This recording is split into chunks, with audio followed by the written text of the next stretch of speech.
Ladies and gentlemen.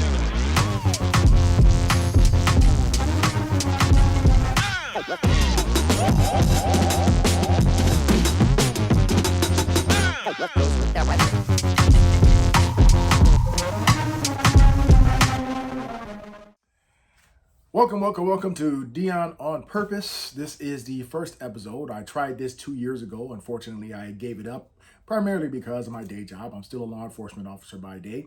Also, I do public speaking on the side. I speak at college campuses. I talk all over the country talking about homelessness, community policing, things of that nature. And also, my wife started a business 3 years ago, and I wanted to support her in that. So I put Dion Joseph on the back burner to pump my wife up and help get her business off the ground. So a couple of days ago, my wife came to me and says, "Hey, Dion, you got a voice. You're very opinionated. You have some opinions on things that are very important. It's time for you to get your voice out there and start talking again." And she believes in me. So because she believes in me, at the loving urging of my beautiful wife, I'm going to believe in myself, and I'm going to put this out there. Dion on Purpose. I hope you like, follow, and subscribe. And so this thing can get better. Look, it's not fancy yet. I had a guy that was supposed to come help me with all this and get it all fancy, but I don't want to wait anymore. I don't want to wait on other people. I want to start talking to you right now. So what is Dion on Purpose? It's me being the best version of myself for the betterment of all. I'm going to talk today about two important subjects. One of those subjects is a very irresponsible, reckless policy or proposition being put out called Proposition 50 in California. Proposition 50 in California. Now, I know the rest of the country is like, what does that have to do with me? Because I actually see this happening in other states if this is successful, and I'm going to tell you why you shouldn't do it. I don't care if you're a red state or a blue state. Okay? Let's talk about Prop 50. Gavin Newsom is putting forth Proposition 50.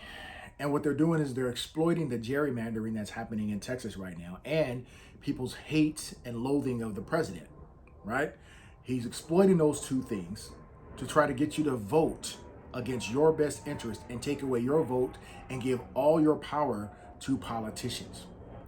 You got to understand, California is a majority blue state. It has been for a long time. People always question, "Oh, Dion, why have you gone so hard against the Democratic Party, even when I was a Democrat?"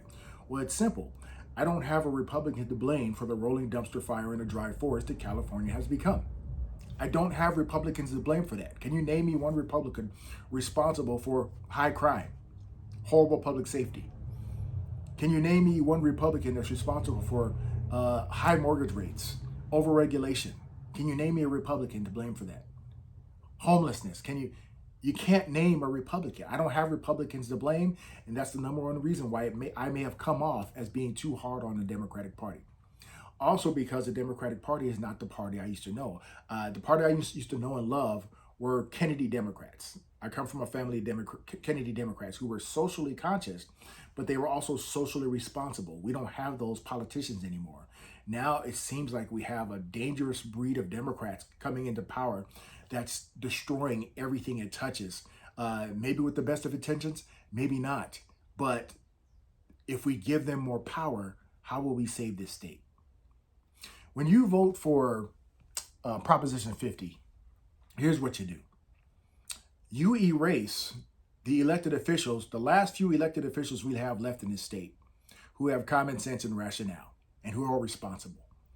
And what you're going to end up with are a bunch of Democratic socialists taking their seats, causing more havoc in the state, causing more havoc, wreaking more havoc on this state. We don't need that right now. See, one of the main reasons why Prop 50 exists is because in 2024, Governor Newsom saw the map of California, and he saw California starting to get redder. Not completely red, it's still blue, still dominates. But he saw that the maps, if you put them side by side, he saw that California was starting to go a little bit red. And he and other California politicians started to panic. What can we do? What can we do to rig this thing in our favor? And they created Prop 50. I don't think this has anything to do with gerrymandering in Texas. I don't think it really has anything to do with Donald Trump.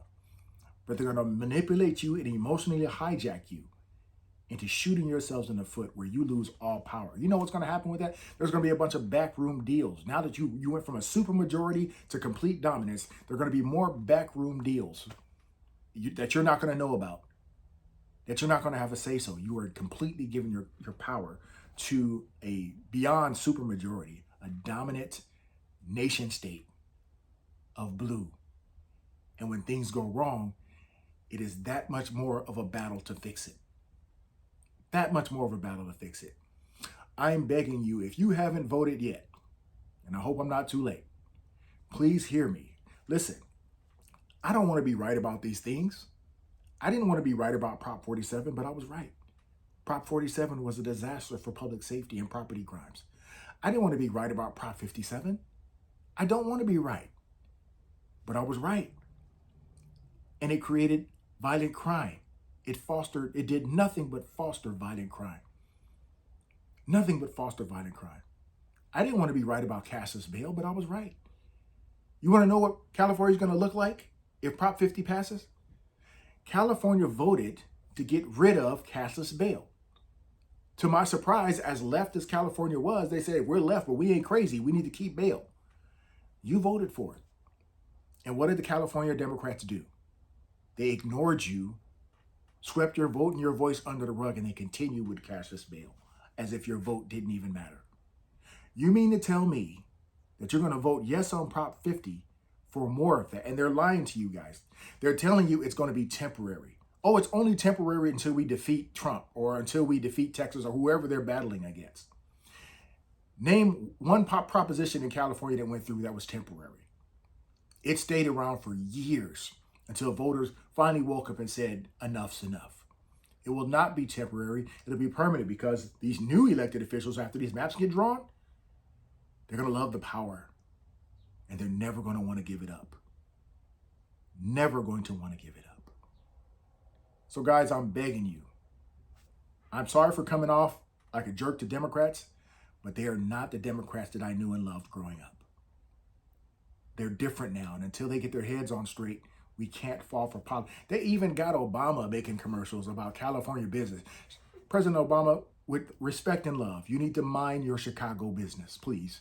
You're fine. You got your mansions. You got everything going for it. You got it good. You're flying around the world. You're doing great. Mind your Chicago business. You don't know what it's like to live in a majority blue-run state where you're overtaxed, overregulated, gas is too high, mortgages is too high, rent's too high. Even people with good jobs can't even afford to rent an apartment. That's how bad it is in California. Homelessness exacerbating and exploding. Crisis after crisis. We just had wildfires that were poorly mismanaged. Californians, you mean to tell me you want more of that?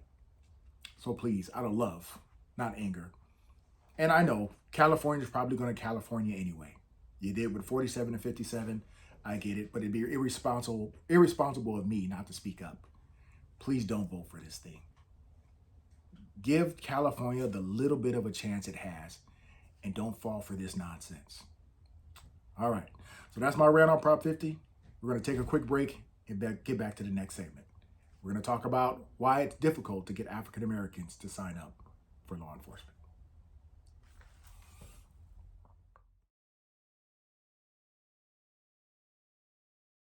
I'm back. So let's talk about something very important. There's a challenge right now with law enforcement agencies in the state of California hiring African Americans. It is a very difficult, Herculean task to try to get African Americans to sign up and be law enforcement officers. I've been a law enforcement officer for 30 years. I got to tell you, I'm Black and proud. I don't want to be anything else, but I'm also proud of my career. I'm also proud of what I do for a living. And as an African-American police officer, standing with other police officers who are also wonderful, who are white, Asian, Jewish, Hispanic, I work in a agency that's kind of a melting pot that matches the demographic of the community. I can honestly say that the career was what I made it. And I was able to do some incredible things to help people of color in struggling communities.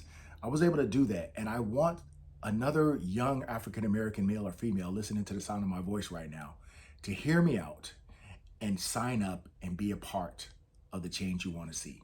I know it sounds cliche, but let me help you Tear down one barrier that may be keeping you from signing up to be a law enforcement officer. And right now, your communities need you. Your communities need you right now. They don't need a social worker.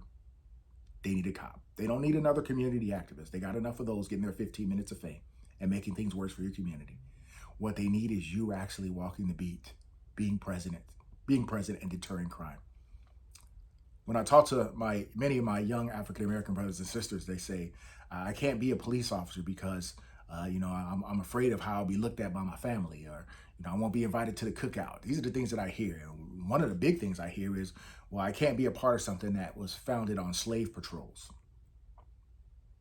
I'm here to tell you right now that the profession of law enforcement was not founded on slave catching. That is a lie. That is a falsehood. Okay? That is a falsehood creating to dissuade you away from the job. Okay? So if I can help remove this barrier of disinformation from your mindset, my hope is this will be the final lever to get you to say, you know what, I'm going to give this thing a try. So let's talk about it. Let's talk about the history of law enforcement. Law enforcement existed long before slave patrols in this world. There were many forms of it all over the planet. Okay? That's just the truth. Okay? The idea of policing didn't start in the South and in America. As a matter of fact, the closest relation to American policing would start off in London, England. Okay? In Europe, right? Where they had constables and things of that nature. And then around 1829, a man named Sir Robert Peel became the father of modern policing. But we'll put a pin there. The first form of law enforcement in the United States of America mirrored what was happening even prior to Sir Robert Peel. In 1638, the colonies adopted what was called the watch system. And they hired a bunch of drunk guys to get together and try to watch the properties, watch out for the British. Later on, they hired more people and created a day and a night watch, right? That was 1638. 1638. Put a pin in that. Slave patrols began years later, I think 60 years later, in one state, South Carolina. They were created, and their sole job was to go out, first of all, manage the plantations and terrorize the slaves and make sure they broke the slave spirit and kept them there and doing inhumane things and making sure that they did slave things. That's what the slave patrols, their function was.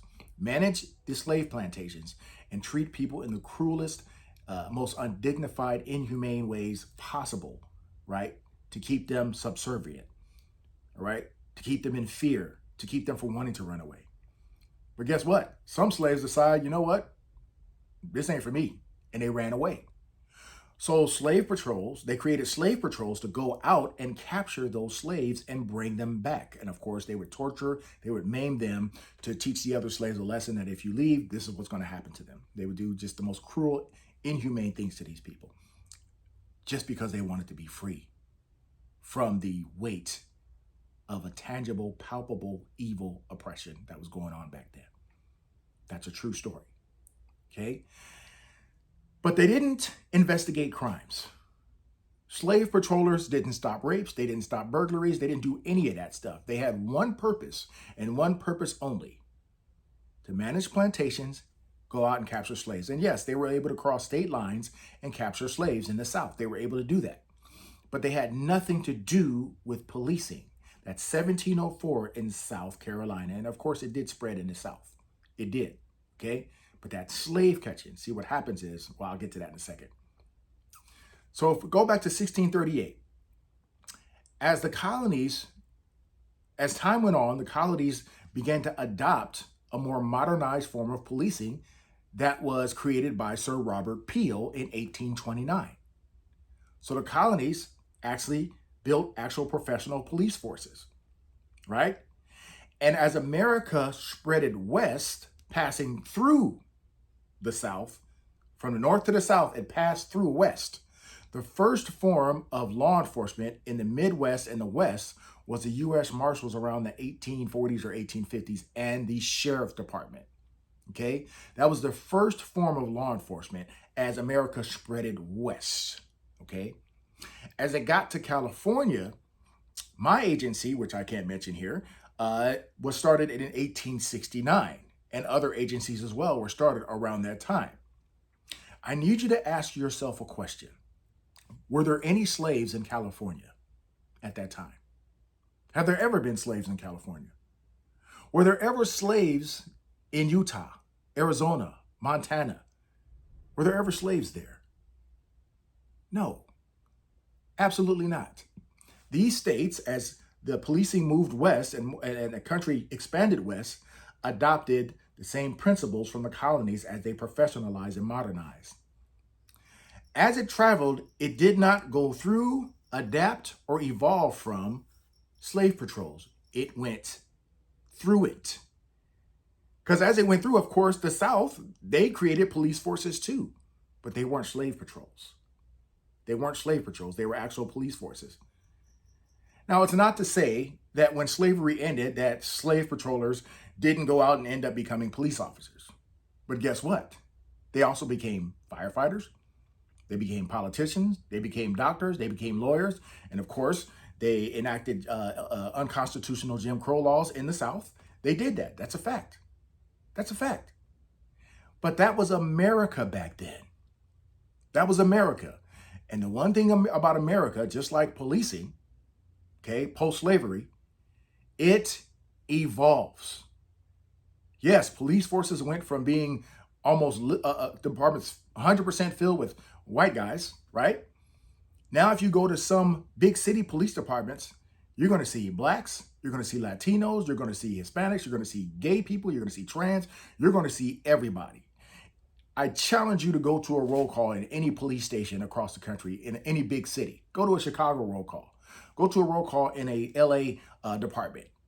Go to one of their watch roll calls and look at the demographics. The demographics are going to more than likely match the community they serve. And unfortunately, it's still going to be fewer blacks than we need, right? Go to Memphis. Go to Atlanta. I just left Atlanta 2 months ago. I had never seen so many black cops in my life.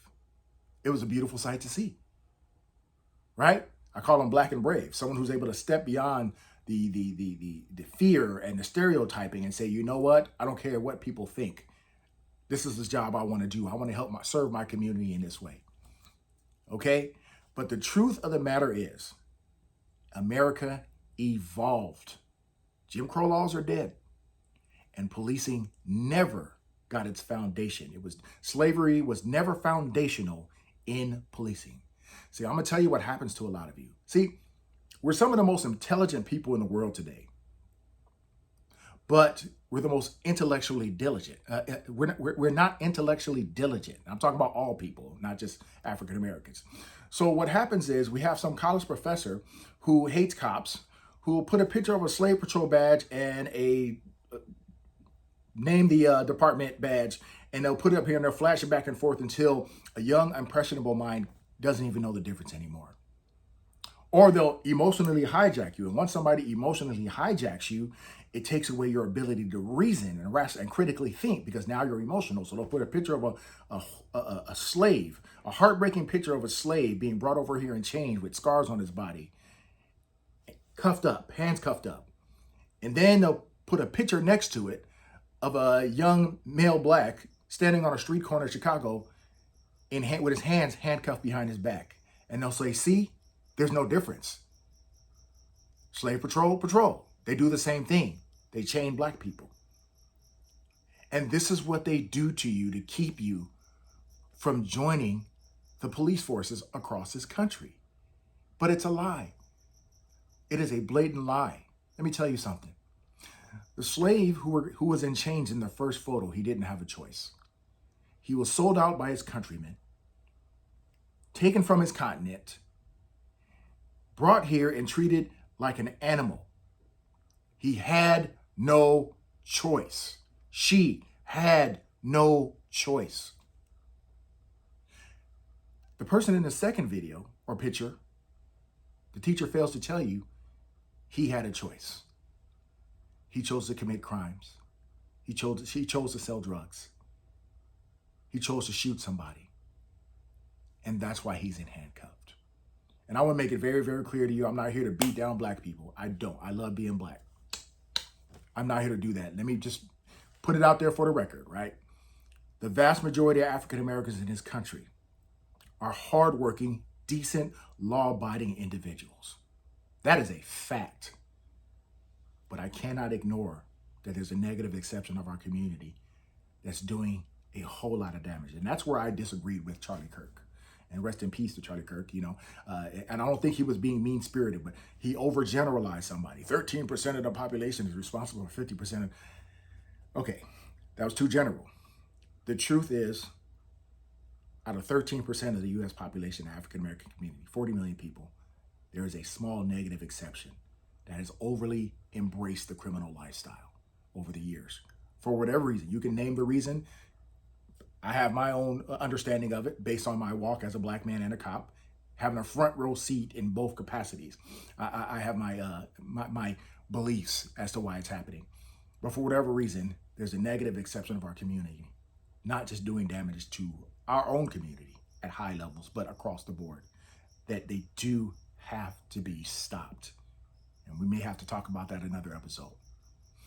Right now, this is about removing those barriers and showing how they can brainwash you from an incredible career like the one I have in law enforcement. Let me tell you a quick story. There was a young officer who follows me on social media and happened to work for my agency. And this officer wanted to schedule to work a shift with me. Now, I usually ride solo. I've been working by myself for 20 years, but I'm always open to work with people. So this young officer gets in the car with me and decides to work a shift with me. And, I was flattered by it. So I said, hey, let's go out there and I'm ready to teach you what I know. And this officer, as we're talking, seemed kind of confrontational. It's almost like the officer was trying to challenge me on my views. And I was like, I've been dealing with activists for so long. I already know when there's a game. I know when I'm being gamed or being played.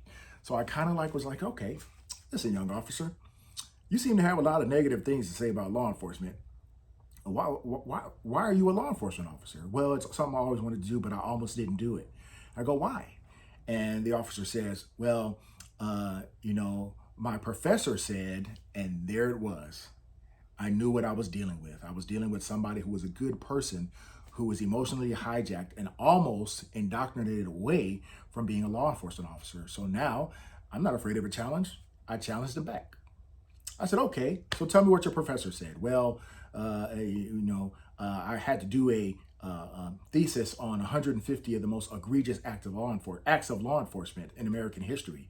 I said, okay, and you did that? Okay. Now, what did you come away with?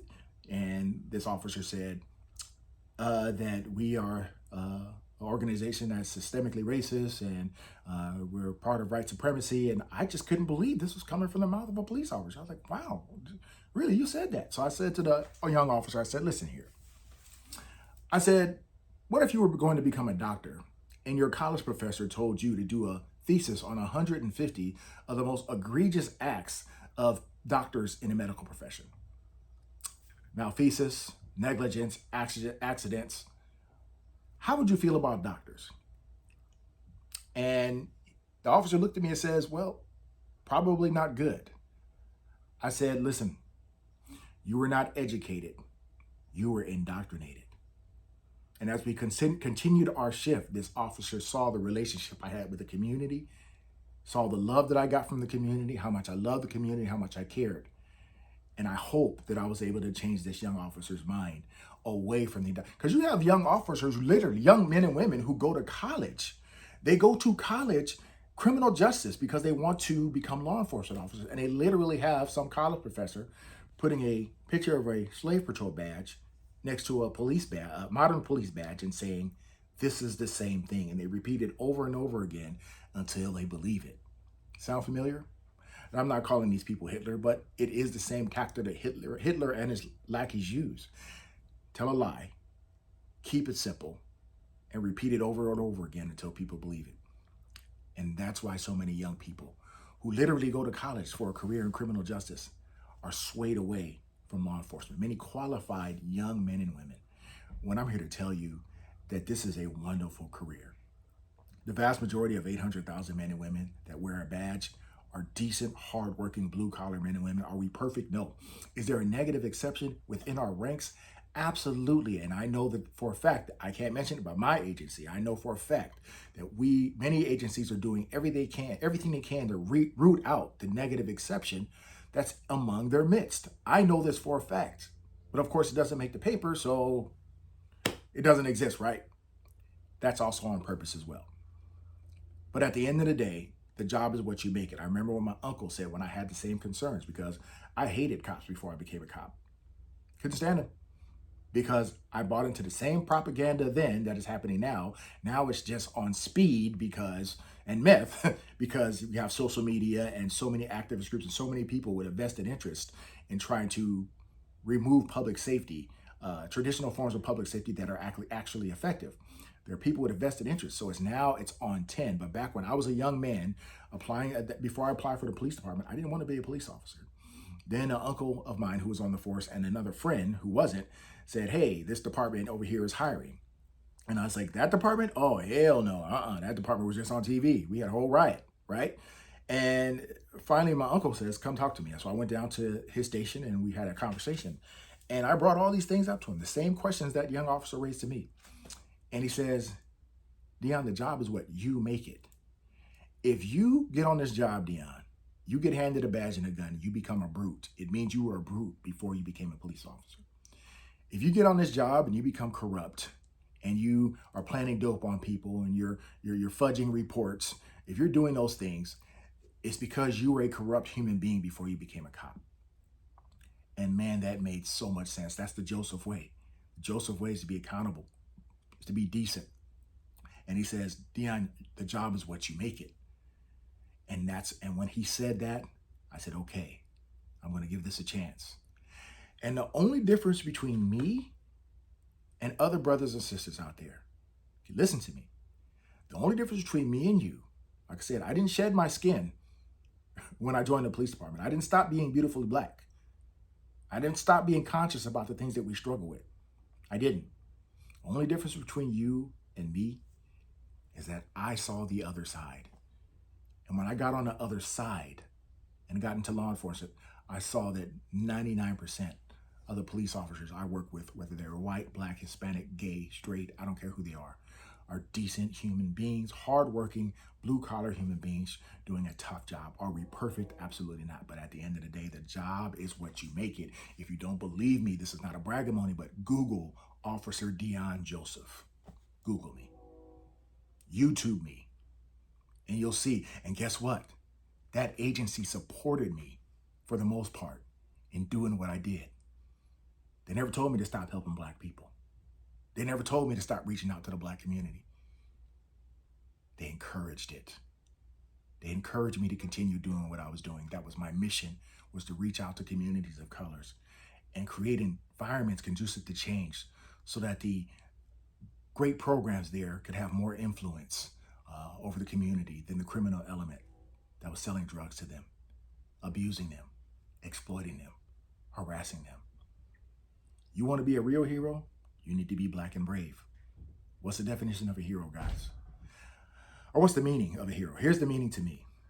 A hero is not somebody who just goes out and pleases people who love and support them. Anybody can do that.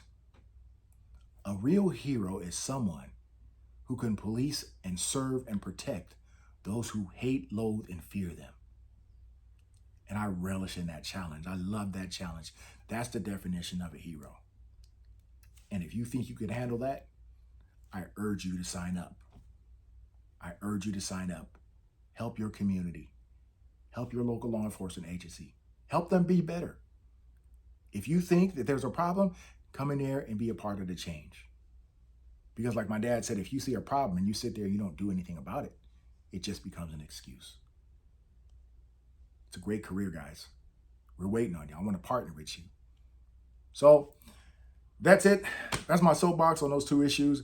Hope I didn't offend anybody, but if you did, sorry, not sorry. You know, I'm coming from a place of love. There's no hate coming from me. And with that said, I'll end it here. My badge and gun and handcuffs will never be the means for me to evoke positive change in the lives of the people I serve, and now the people who listen. My heart, my faith, and love for mankind will always be my unyielding dogs of war. With that said, episode 1 of the second attempt of DN on Purpose complete. Hey, if you like it, subscribe, share. Hey, it's going to get better, folks. The more you share, the more you like, the better it's going to get. You know, and it's going to be all flashy and nice like everybody else sooner or later, but you got to help me with that. But thank you for listening. God bless you guys. Take care.